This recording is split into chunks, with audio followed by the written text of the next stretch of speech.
तालियां एक बार।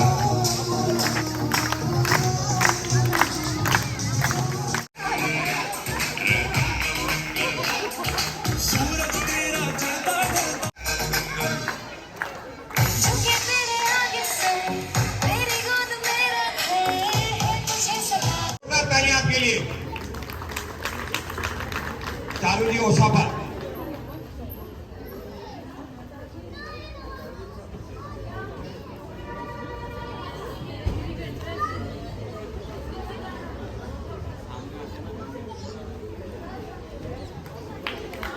जोरदार तालियां एक बार। ये दो शब्द कहेंगे।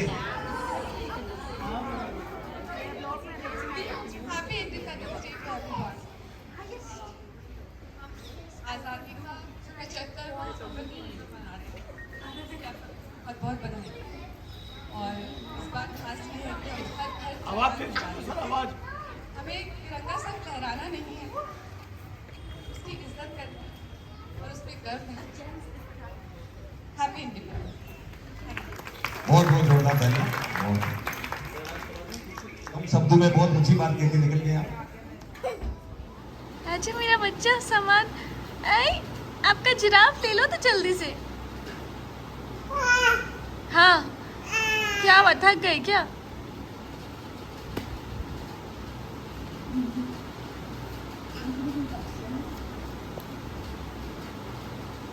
आ जाओ जल्दी आओ, मम्मा के पास आ जाओ।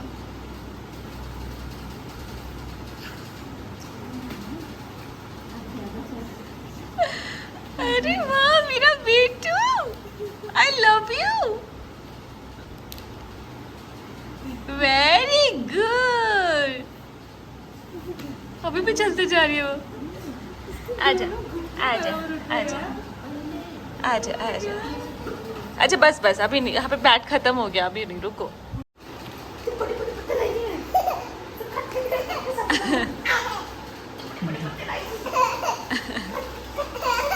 अरे क्या क्या समझ आ रहा है, क्या समझ आ रहा है? सब्जी बनाना सीख रही है। हाँ, और ये देखो मामा और भांजी के बाल देख लो जरा, सेम सेम हाँ, हमारे बाल देखिए। सेम सेम बाल, बताओ हाँ। मोनिका। तो इसका तो फोरहेड पूरा छुप गया ना। चेतन का पहले एकदम ऐसे छुपा हुआ पहले रहता मेरा था, ऐसे ही रहता था एकदम। एकदम चेतन के से पीछे होते ही नहीं थे बाल। पर ये तो लड़के थे, अब इसको तो ऊपर करना पड़ेगा ना। नहीं, ऐसा कुछ जरूरी नहीं है। हाय गाइस, तो मैं पी रही हूँ ग्रीन टी। मौसम इतना खतरनाक है ना कि यहाँ पे बारिश रुक ही नहीं रही। मतलब मैं तो मुंबई से आई हूँ, मुंबई का मॉनसून मतलब बारिश रुकती ही नहीं है। लेकिन जब से मैं यहाँ आई हूँ मुझे लगता है मुंबई का मॉनसून तो कुछ भी नहीं है। मतलब 24 घंटे बारिश हो रही है, सुबह से लेकर शाम तक सिर्फ बारिश हो रही है। कपड़े सूख नहीं रहे हैं, और हमें ज़्यादा के कपड़े तो बहुत सारे चाहिए होते हैं बार बार, तो हम किसी तरह पंखे के साथ या ड्रायर से इस तरह कपड़े सुखाने की कोशिश करते हैं। और हर वक्त ठंड लगती रहती है, हाथ पैर तो जैसे गर्म होते ही नहीं है।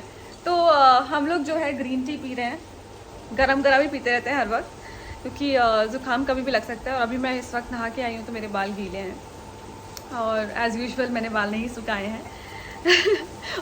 और फिर मुझे ज़ुकाम लग जाता है। सो एनीवे, मौसम बहुत ही अमेजिंग है। और ऐसे में सबसे खुशी की बात जो है वो ये है कि ज़ियाना फाइनली क्रॉलिंग करने लग गई है। और इनफैक्ट जब मैंने कल पहली बार देखा कि ज़ियाना क्रॉलिंग करी, मैंने कहा I was like oh my God. मतलब उसको क्रॉल करते हुए देखना, मतलब इट वॉज डिवाइन। मैं एक्सप्लेन नहीं कर सकती उस फीलिंग को। इस वक्त वो ऐसे वहाँ अपने मैट पर है मेरे सामने, चल के आने की कोशिश कर रही है वो मेरे पास, अपने मैट पे है। हाँ तो आ जाओ, तो आओ, come. I can't believe this. So आज मैं दोपहर में सो रही थी, उसके साथ सेम ब्लैंकेट ओढ़ के सो रही थी। मैं सोती रह गई, वो कब उठ के, और ये तो चलो यहाँ पे बेड नीचे है तो कोई प्रॉब्लम की बात नहीं है, अब से उसका बहुत ध्यान रखना पड़ेगा। वो चल के दूर निकल गई। मतलब मैं उठी तो मेरी ब्लैंकेट ना ऐसे दूर दूर जा रही थी, तब मुझे रियलाइज़ हुआ कि ओह गॉड, मतलब वो चल के, मेरे पहले लगा कि पता नहीं क्या हो रहा है, फिर देखा तो वो चल के खुद दूर जा रही थी। तो अभी काफ़ी ध्यान रखना पड़ेगा।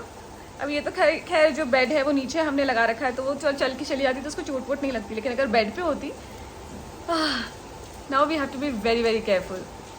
सो दैट्स इट। जो सबसे अमेजिंग खबर है वो ये है कि ज़ियाना ने क्रॉलिंग करना स्टार्ट कर दिया एंड आई एम सो करते हुए देखिए इतनी खुशी हो रही है कि मैं आप लोगों को बता नहीं सकती हूँ।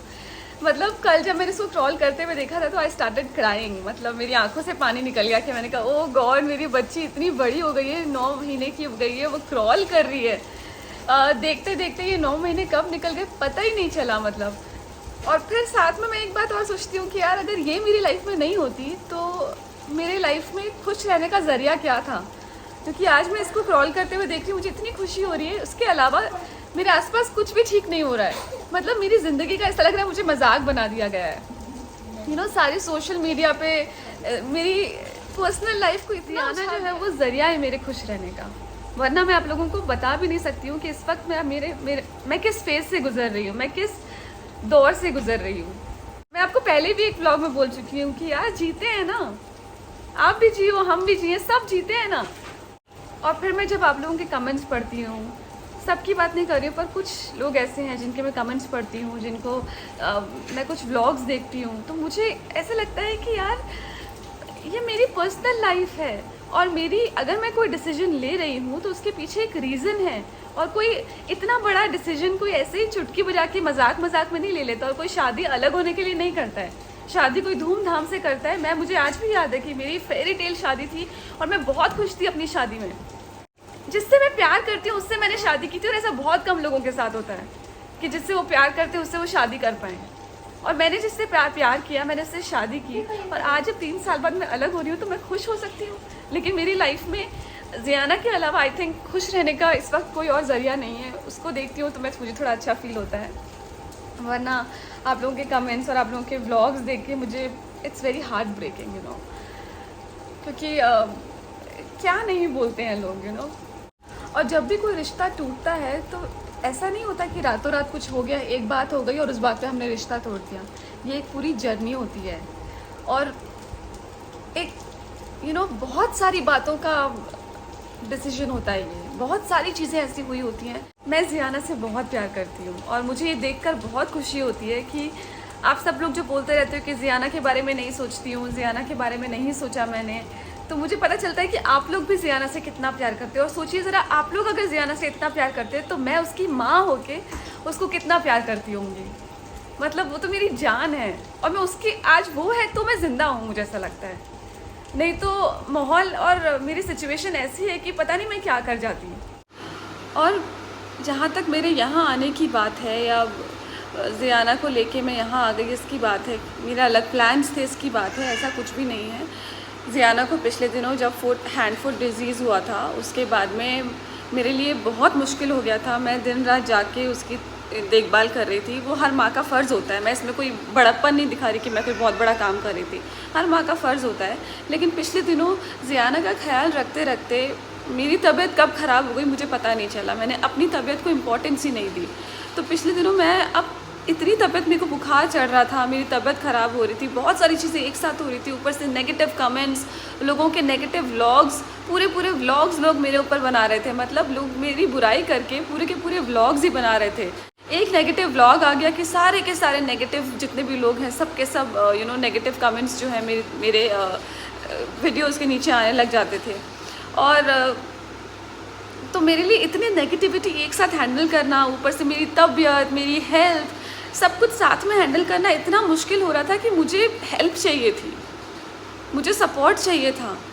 मतलब इतने महीनों में पहली बार मुझे ऐसा लगा कि आई नीड समवन, मुझसे नहीं हो पा रहा है। तब मुझे यहाँ आना पड़ा। इतनी तेज़ बुखार में मैं अकेले बिस्तर पे पड़ी रहती थी, मैं कोई पूछने वाला भी नहीं था। और ऐसे में ज़ियाना को संभालना अगर, क्योंकि ज़ियाना सिर्फ मेरे हाथ से खाना खाती है, तो इस बुखार में मेरे को सब कुछ चारों तरफ की चीज़ें देखना, ऊपर से ये negativity, it was taking a toll on my health. कई सारे लोगों ने कहा कि इतने नौकर हैं फिर भी इसको किस चीज़ की टेंशन है। जितनी भी माएँ यहाँ पर होंगी वो अच्छी तरह इस बात को समझेंगी कि जब बच्चा बीमार होता है तो उसे माँ चाहिए होती है, जब बच्चा तकलीफ़ में होता है उसे माँ चाहिए होती है, जब वो 2 बजे 3 बजे जब कभी भी जब वो नींद से उठती है तो उसको माँ चाहिए होती है, उसको दूध पिलाने के लिए माँ ही चाहिए होती है। हर इंसान को दुख के टाइम पर, तकलीफ़ के टाइम पर अपनी माँ की याद आती है। ये बहुत नॉर्मल सी बात है। नहीं थी मेरे पास, कोई भी नहीं था मेरे पास। आपने तो सब देखा है, मेरी पूरी जर्नी आपने देखी है, इसके पहले के व्लॉग्स देखे हैं मेरे, हर मेरे इम्पोर्टेंट ओकेजन के व्लॉग्स आपने देखे हैं। कौन था मेरे पास? तो मेरा गला भर रहा है, but that's okay, I have to say this, क्योंकि दिस इज़ अबाउट जियाना। तो मैं और राजीव अलग हो रहे हैं, लेकिन एज अ पेरेंट्स हम जियाना से बहुत प्यार करते हैं, और मैं और राजीव अलग हो रहे हैं, लेकिन राजीव और जियाना अलग नहीं हो रहे हैं। आप समझिए इस बात को, जिसकी वजह से ये डिसीजन लेना पड़ता है। कोई अपने शौक़ के लिए या कोई मज़े से, या मुझे शादियां तोड़ने का शौक़ है, इसलिए कोई ऐसा डिसीजन नहीं लेता। जैसा आप लोगों ने कुछ कमेंट्स मुझे ऐसे आए थे कि मुझे तो शादियां तोड़ने का शौक़ है, तो ऐसे नहीं होता। कोई कुछ ऐसा बहुत बड़ा हुआ होगा जिसकी वजह से मैंने ये डिसीजन लिया है, और मैं इतनी अड़ी हुई हूँ इस बात पर। और ऐसा नहीं है कि मुझे इससे कोई खुशी मिल रही है।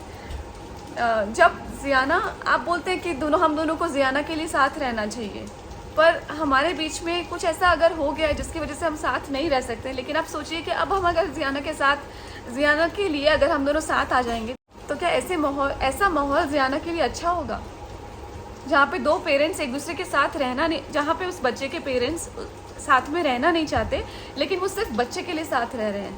क्या ये हेल्दी एटमॉस्फेयर होगा उस बच्चे के लिए? बस इससे ज़्यादा मैं और कुछ नहीं बोल पाऊँगी, और आई होप आप मेरी बात को समझेंगे। और आप में से जितने भी लोग हैं जिन्होंने मुझे ऐसे टाइम पर सपोर्ट किया है, वो हमेशा इस बात को याद रखें कि मैं अपने अच्छे टाइम में आप लोगों को कभी नहीं भूलूँगी, क्योंकि आप लोगों ने मेरे ऐसे टाइम में मेरा साथ दिया है। Thank you so much.